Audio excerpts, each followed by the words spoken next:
அனைவருக்கும் வணக்கம்.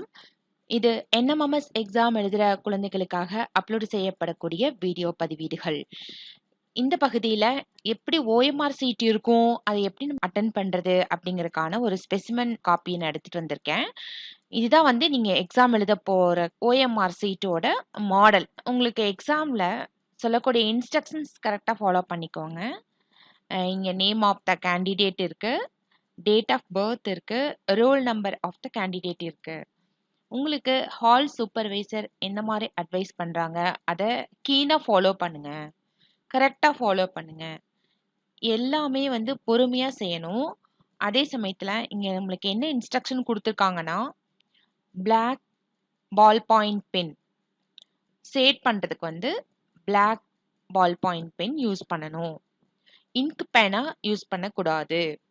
அதனால ஒரு நாளைக்கு முன்னதாகவே நீங்க என்ன பண்ணி வச்சுக்கணும், பிளாக் பால் பாயிண்ட் பென் வாங்கி கொஞ்சம் ப்ராக்டிஸ் பண்ணி வச்சிருங்க. லாஸ்ட் மொமெண்ட்ல வந்து அங்க நம்ம யூஸ் பண்ணும் பொழுது சில இன்கன்வீனியன்ட் இருக்கும். அதை வந்து ரோல் பண்ணி கரெக்டா எழுதி பார்த்துக்கோங்க. இதுதான் நீங்க எக்ஸாம் எழுத போகக்கூடிய ஓஎம்ஆர் சீட். இது வரைக்கும் காம்படிட்டிவ் எக்ஸாம் அப்படின்னு சொல்லிட்டு நம்ம நுழையிற முதல் எக்ஸாம் இது. National means come merit scholarship examination. Okay, இந்த மாதிரி தான் உங்களுக்கு ஓஎம்ஆர் சீட் இருக்கும். இதுல ஃபர்ஸ்ட் 90 கொஸ்டின்ஸ் பாருங்க. இந்த ஃபர்ஸ்ட் 3 ரோஸ்ல இருக்கும். நெக்ஸ்ட் வரக்கூடிய 90 கொஸ்டின்ஸ் வந்து அடுத்த 3 ரோஸ்ல இருக்கும் பார்த்துக்கோங்க. இப்போ நீங்க எழுதும் போது என்ன பண்ணணும்னா, அதாவது கரெக்டா இந்த ஃபர்ஸ்ட் கொஸ்டின் இருக்கு அப்படின்னா அதுக்கு நேரா பொறுமையா செட் பண்ணணும். எப்படி செட் பண்ணணும் அப்படின்னா, ஃபர்ஸ்ட் ஓர பகுதி ஃபர்ஸ்ட் ரவுண்ட் பண்ணிக்கோங்க. சப்போஸ் இந்த ஃபர்ஸ்ட் கொஸ்டினுக்கு ஆன்சர் வந்து இந்த மாதிரி இருக்கு, தேர்ட் ஆப்ஷன் நீங்க ரவுண்ட் பண்ணணும் அப்படின்னா கரெக்டா அந்த கார்னர் மட்டும் நீங்க என்ன பண்ணிக்கணும், ஷேட் பண்ணி வச்சுக்கணும். ஓகே, அதுக்கப்புறம் நீங்க உள்ள ஷேட் பண்ணுங்க. இந்த கார்னர் மட்டும் ஃபர்ஸ்ட் ரவுண்ட் பண்ணிட்டு அதுக்கப்புறம் நம்ம உள்ள ஷேட் பண்ணலாம். ஓகே, அந்த ஷேப் வந்து ரவுண்ட் கரெக்டா இருக்கணும். அந்த மாதிரி பார்த்துக்கோங்க. சப்போஸ் செகண்ட் கொஸ்டின் அப்படின்னா 2 ஆப்ஷன் இருக்குது அப்படின்னா கொஸ்டினை ஒரு தடவைக்கு 2 தடவை நல்லா படிச்சு பார்த்துட்டு கன்ஃபார்ம் பண்ணிட்டு அதுக்கப்புறம் ஆன்சர் வந்து நம்ம செட் பண்ணணும். ஒரு சில நேரத்துல ஆன்சர் செட் பண்ணதுக்கு அப்புறம் வந்து நம்மளுக்கு கரெக்டான ஆன்சர் தெரிய வருது அப்படின்னா இதை நம்ம அழிக்கவே முடியாது. அதனால நல்ல ஆன்சர் வந்து ஒரு தடவைக்கு 2 தடவை கன்ஃபார்ம் பண்ணிட்டு அதுக்கப்புறமா நீங்க செட் பண்ணா போதும். ஓகே, யூஸ்வலாவே ஒரு சில குழந்தைங்க என்ன தப்பு பண்ணுவாங்க அப்படின்னு பார்த்துக்கோங்க. இப்போ இந்த ஃபர்ஸ்ட் தேர்ட் ரோல தேர்ட் கொஸ்டின்ஸ் செட் பண்ணணும். ஆனா கொஸ்டின் வந்து தேர்ட் கொஸ்டின் படிச்சு வச்சிருப்பாங்க. ஷேட் பண்றது வந்து ஃபோர்த் கொஸ்டினுக்கு செட் பண்ணி வச்சிருவாங்க. இந்த மாதிரி செட் பண்ணி வச்சிருவாங்க. அப்போ நீங்க கரெக்டா அந்த கொஸ்டின் தேர்ட் கொஸ்டின் தானா அப்படின்னு சொல்லிட்டு அந்த லைன்ல கை வச்சு செட் பண்ணிட்டு வாங்க. சப்போஸ் உங்களுக்கு 7th கொஸ்டினுக்கு ஆன்சர் தெரியல, நீங்க விட்டு வச்சிருக்கீங்க அப்படின்னா நீங்க உங்களுக்கு வந்து ஒர்க் அவுட் பண்றதுக்காக கடைசி பேஜ் குடுத்திருப்பாங்க. அங்க வந்து ஒரு சின்ன கோடு போட்டு நீங்க என்னென்ன கொஸ்டின் அட்டெண்ட் பண்ணல அப்படிங்கிறத டக்குன்னு எழுதி வச்சுருங்க. அப்பதான் வந்து நம்ம அந்த கொஸ்டின் வந்து திருப்ப பார்க்கும்பொழுது, ஓ நம்ம 7th கொஸ்டின் விட்டு வச்சிருக்கோம், யோசிக்கிறதுக்காக விட்டு வச்சிருக்கோம் அப்படின்னு சொல்லிட்டு நம்ம இருக்கோம்.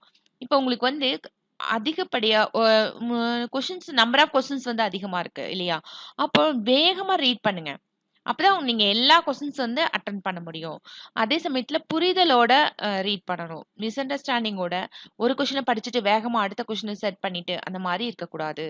எக்ஸாம் ஹால்ல வந்து நம்மளுடைய வெற்றியை தீர்மானிக்கிறது பிரசன்ஸ் ஆஃப் மைண்ட் தான். அதனால நீங்க ஏற்கனவே படிச்சு வச்சிருக்கிறது உங்களுக்கு நல்லா ஞாபகத்துக்கு வரும் அப்படிங்கிற ஒரு நம்பிக்கையும், தைரியமும் அடிக்கடி உங்களுக்கு குடுத்துக்கோங்க. ஓகே, இப்ப வந்து கரெக்ட்டா அந்த 7th கொஸ்டின் விட்டு வச்சிருக்கீங்க அப்படின்னா, பின்னாடி எழுதி வச்சுட்டோம்னா நமக்கு ஞாபகம் இருக்கும்.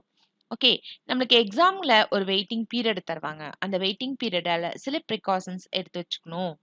அதாவது ஒரு சில கொஸ்டின்ஸ்க்கு வந்து நீங்க ஏபிசிடி போட வேண்டியது வரும். ஏபிசிடி அத வந்து நீங்க என்ன பண்ணிக்கலாம்னா, கொஸ்டின் பேப்பர்ல பின்னாடி ரஃப் ஒர்க் குடுத்துருப்பாங்க. அந்த இடத்துல நீங்க யூஸ் பண்ணி போட்டுக்கலாம். ஓகே, இந்த மாதிரி கொஸ்டின்ஸ் இந்த மாதிரி உங்களுக்கு ஓஎம்ஆர் சீட் வந்து இருக்கும். இத நல்லா பார்த்து வச்சுக்கோங்க. ஓகே, அதே மாதிரி ஒவ்வொரு கொஸ்டினையும் நல்லா தெளிவா படிச்சுக்கோங்க. இவ்ளோ காலமும் வந்து அதிகப்படியான உழைப்ப வந்து போட்டிருப்பீங்க. அப்ப நம்ம தமிழ்நாட்டில இருந்து எக்ஸாம் எழுதக்கூடிய ஒவ்வொரு குழந்தைக்கும் வந்து இந்த நேரத்துல என்னுடைய வாழ்த்துக்களை தெரிவித்துக் கொள்கிறேன். அதே மாதிரி இந்த வீடியோக்கள் எல்லாம் வந்து உங்களுக்கு பயனுள்ளதா இருக்கும் அப்படின்னு நான் நம்புறேன். சில நேரங்கள்ல வந்து நம்ம குழந்தைகளோட நேரடியா நேரத்த வந்து ஸ்பெண்ட் பண்ண முடியறதில்ல. அதனால இந்த மாதிரியான வீடியோக்கள் நம்ம பதிவு பண்ணி வச்சுட்டோம் அப்டின்னா, உங்களுக்கு தேவைப்பட்ட நேரத்துல நீங்க அதிகப்படியா மல்டிபிள் டைம்ஸ்ல பிராக்டிஸ் பண்றதுக்கு ஈஸியா இருக்கும் அப்டிங்கிற ஒரே எண்ணத்தோட மட்டும் தான் இந்த வீடியோக்கள நான் பதிவிடுறேன். இன்னொரு முக்கியமான விஷயம் என்ன அப்படின்னு பார்த்துக்கோங்க. இந்த OMR ஷீட்ல வந்து நீங்க வேற வெளியில வந்து இந்த சைட்லயோ அல்லது கீழ் பகுதியிலயோ எங்கேயுமே மார்க் எதுவுமே பண்ணக்கூடாது. இங்க வந்து ரவுண்ட் மட்டும் தான் இருக்கணும். இங்க பார்த்துக்கோங்க. நம்ம எந்த கொஸ்டினுக்கு ஆன்சர் செட் பண்றோமோ, அந்த கொஸ்டினுக்கு மட்டும் தான் நம்ம வந்து கரெக்ட்டா அந்த அ இமேஜ் வந்து இருக்கணும். அதே சமயத்துல நீங்க வெளியில வந்து எந்த இடத்துலயுமே வந்து எந்த ஒரு புள்ளி, கம்மா கூட வைக்கக்கூடாது. ஆன்ஸர் மட்டும் தான் நீங்க மார்க் பண்ணணும் அப்டின்னா, அந்த கரெக்ட்டா அந்த ரவுண்ட் மட்டும் செட் பண்ணிட்டு, அந்த ஆன்ஸர் நம்மளுடைய OMR சீட் வந்து இந்த மாதிரி ஸ்பெசிஃபிக்கா இருக்கணும். அப்பதான் இது வந்து கம்ப்யூட்டர் பேஸ்டு ரீடிங் மெத்தட் அப்டிங்கிறதுனால, வேற எங்கேயுமே நம்ம வந்து ஆன்ஸர் வந்து செட் பண்ணக்கூடாது. அதே மாரி ஒரே லைன்ல 2 கொஸ்டினுக்கு ஆன்ஸர் செட் பண்றது, 3 கொஸ்டினுக்கு ஆன்ஸர் செட் பண்றது, அந்த மாதிரிலாம் நம்ம அவாய்ட் பண்ணிக்கணும். மேக்ஸிமம் பாசிபிலி அவாய்ட் பண்ணிக்கணும். ஒரு கொஸ்டினுக்கு வந்து ஒரே ஒரு ஷேடிங் மட்டும் தான் இருக்கணும். இப்ப பார்க்கும் பொழுதே நம்மோட OMR சீட் வந்து கிளியரா இருக்கணும். வேற எந்த இடத்துலயுமே ஒரு புள்ளி, கம்மா கூட நீங்க வைக்கக்கூடாது அப்படிங்கிறது முக்கியமான விஷயம். ஓகே. உங்களுடைய OMR சீட் வந்து இந்த மாதிரி தான் இருக்கணும். இப்ப நீங்க ஷேட் பண்ண வந்து அந்த கொஸ்டினுக்கு மட்டும் தான் உங்களோட கான்ட்ரிபியூஷன் இருக்கணும். வேற எங்கேயுமே நீங்க எந்த ஷேடிங்குமே இருக்கவே கூடாது. ஓகே. இந்த தேர்வை எதிர்கொள்ளக்கூடிய ஒவ்வொரு குழந்தைக்கும் எனது மனமார்ந்த வாழ்த்துக்களையும், பாராட்டுக்களையும் தெரிவித்துக் கொள்கிறேன். நன்றி. வணக்கம்.